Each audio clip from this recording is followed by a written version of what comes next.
అందరికీ నమస్కారం. కొన్ని క్లిష్టమైన విషయాలు, ముఖ్యంగా చట్టాల గురించి అందరికీ అర్థమయ్యేలా చెప్పడమంటే చాలా కష్టం కదా. కానీ ఒక్కోసారి ఒకే ఒక్క చిత్రం 100 పేజీల చట్టం చెప్పలేని విషయాన్ని కూడా చెప్పేస్తుంది. ఈరోజు మనం అలాంటి ఒక శక్తివంతమైన పోస్టర్ను తీసుకుని దాని లోపల దాగి ఉన్న ప్రతి సందేశాన్ని బయటకు తీసి చూద్దాం. ఇదిగోండి, ఇదే మనం మాట్లాడుకోబోయే పోస్టర్.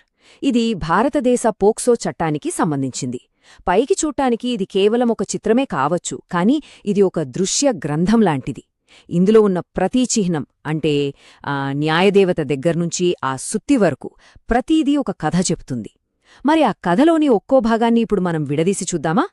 సరే, ముందుగా ఈ పోస్టర్లో మనసును కదిలించే భాగాన్ని చూద్దాం.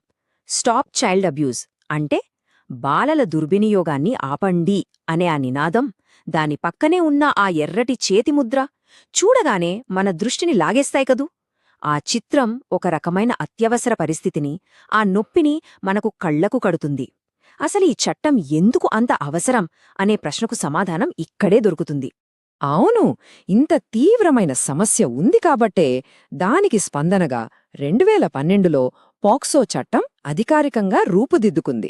ఈ పోస్టర్ కేవలం సమస్యను చూపించి వదిలేయడం లేదు, దానికి పరిష్కారమేంటో, ఆ పరిష్కార నిర్మాణమెలా ఉందో కూడా మనకు వివరిస్తోంది. పోస్టర్పై చాలా స్పష్టంగా రాసి ఉంది చూడండి. పోక్సో అంటే protection of children from sexual offences act. తెలుగులో చెప్పాలంటే లైంగిక నేరాల నుండి పిల్లలకు రక్షణ కల్పించే చట్టమన్మాట. పేరులోనే దాని ఉద్దేశ్యం మొత్తం తెలిసిపోతుంది. ప్రతి చట్టానికి ఒక పుట్టుక ఉంటుంది. ఈ పోస్టర్లో ప్రముఖంగా కనిపిస్తున్న ఈ 2012 అనే సంఖ్య ఇంత కీలకమైన చట్టం ఎప్పుడు అమల్లోకొచ్చిందో గుర్తుచేస్తుంది. ఇది దాని చారిత్రక ప్రాముఖ్యతకు ఒక గుర్తు. ఓకే, ఒక చట్టం పేరు తెలిస్తే సరిపోదు కదా, అది ఎలా పనిచేస్తుందో కూడా తెలియాలి. దాన్ని చెప్పడానికే ఈ చిహ్నాలు. ఇప్పుడు మనం ఈ పోస్టర్లోని న్యాయ చిహ్నాలను విశ్లేషించి ఈ వ్యవస్థ ఎలా పనిచేస్తుందో అర్థం చేసుకుందాం. ఇక్కడ చూడండి, న్యాయదేవత చేతిలో త్రాసు ఉంది. ఇది దేనికి గుర్తు? నిష్పాక్షికతకు, సాక్ష్యానికి. ఈ చట్టం కింద న్యాయం అందరికీ సమానంగా అందుతుందని చెప్పడానికే తప్పు ఒప్పులను చాలా జాగ్రత్తగా తూకం వేసి న్యాయం అందిస్తారని ఇది చెప్తోంది.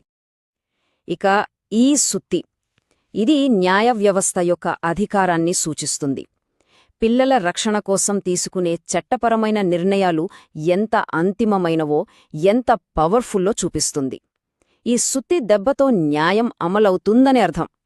ఇప్పుడు చూడండి, ఇక్కడ మరో ముఖ్యమైన చిహ్నముంది. అదే గొలుసులతో గట్టిగా బంధించి తాళం వేసిన ఈ చట్టపు పుస్తకం. దీని అర్థమేంటంటే, ఇది ఏదో మామూలు చట్టం కాదు. ఈ గొలుసులు, ఈ తాళం, ఈ చట్టం ఎంత బలంగా ఉంది, ఎంత కఠినంగా ఉంటుంది, దీని ఉల్లంఘించడం అసాధ్యం అనే విషయాన్ని చాలా స్పష్టంగా చెబుతున్నాయి. ఈ పోస్టర్ బ్యాక్గ్రౌండ్లో మన దేశ అత్యున్నత న్యాయస్థానం సుప్రీంకోర్టు కనిపిస్తోంది. ఇది దేన్ని సూచిస్తోందంటే, పోక్సో చట్టానికి దేశంలోనే అత్యున్నత సంస్థాగత మద్దతు ఉంది. దేశంలోని న్యాయ వ్యవస్థ మొత్తం దీని వెనుక ఉంది అని బలంగా చెబుతోందన్నమాట. ఇప్పటిదాకా చట్టం ఎలా పనిచేస్తుందో చూశాం. అయితే దాని అంతిమ లక్ష్యమేంటి? పోస్టర్ కింద ఉన్న ఆ 3 ముఖ్యమైన పదాలు ఈ చట్టం యొక్క అసలైన లక్ష్యాన్ని మనకు స్పష్టంగా వివరిస్తున్నాయి.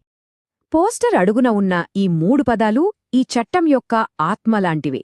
అవేంటంటే రక్షణ, న్యాయం మరియు భద్రత. సరే, ఇప్పుడు ఒక్కొక్కదాని ప్రాముఖ్యత ఏంటో చూద్దాం.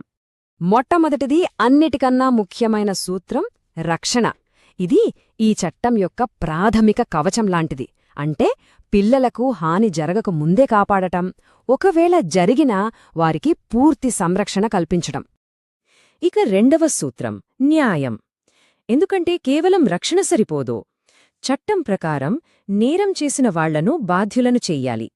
ఈ పదం న్యాయ వ్యవస్థ ద్వారా బాధితులకు న్యాయమందించి నిందితులకు శిక్ష పడేలా చూసే నిబద్ధతను సూచిస్తుంది. ఇక చివరగా ఈ చట్టం యొక్క అంతిమ లక్ష్యం భద్రత. రక్షణ, న్యాయం ఈ రెండూ కలిస్తేనే పిల్లలు స్వేచ్ఛగా, ఎలాంటి భయం లేకుండా పెరిగే ఒక సురక్షితమైన సమాజం ఏర్పడుతుంది. ఇదే ఈ చట్టం సాధించాలనుకునేది. ఇప్పుడు మళ్ళీ ఒకసారి ఈ పూర్తి పోస్టర్ను చూస్తే దానిలోని ప్రతి భాగం ఎలా ఒకదానితో ఒకటి కలిసి పనిచేస్తుందో మనకు స్పష్టంగా అర్థమవుతుంది. ఆ బాధలో ఉన్న చిన్నారి, న్యాయ వ్యవస్థ చిహ్నాలు, ఆ మార్గదర్శక సూత్రాలు ఇవన్నీ కలిసి ఒకే ఫ్రేమ్లో ఇంత క్లిష్టమైన ఆలోచనను ఎంత అద్భుతంగా వివరిస్తున్నాయో చూడండి. సరే, ఈ విశ్లేషణను ఒక ప్రశ్నతో ముగిద్దాం. ఒక్కసారి ఆలోచించండి. ఇలాంటి శక్తివంతమైన చిత్రాలు ఎంతో సంక్లిష్టమైన చట్టాలను కూడా సామాన్యులకు ఎంత బాగా చేరువ చేయగలవు కదా. సోషల్ ఇష్యూస్ పైన, చట్టాలపైన అవగాహన కల్పించడంలో ఈ విజువల్ కమ్యూనికేషన్ పవర్ ఎంత గొప్పది. దీని గురించి ఆలోచించడం మనందరికీ అవసరం.